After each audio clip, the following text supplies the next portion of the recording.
Hei kulta, mä ja Yrjölin ja Tiffany tullaan meille sinne 2 tunnin päästä. Keksi jotain kivaa kahvin kanssa. Moi! Tehdään kakku.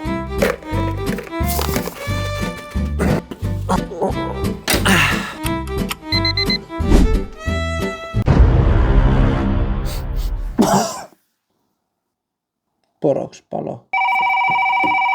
Moi! Moi kulta, onko kaikki valmista? Joo, kaikki on valmista. 3 minuuttia. Joo! Niin kettu. Mitä mä nyt teen? Aivan. Moi kulta! Tässä on mun lapsuuden ystävä Yrjölin ja Tiffany. Moi, kauhean kivaa! Yrjölin ja Tiffany, peremmälle vaan. Kiitos! Mitäs makua laitetaan? Manska vanilja! Täydellinen kesäherkku! No siitä juuri on, mäkin olisin näitä laittanut. Mikä toi muuten tommonen palanen kakun näköinen juttu tossa? Ei mikään.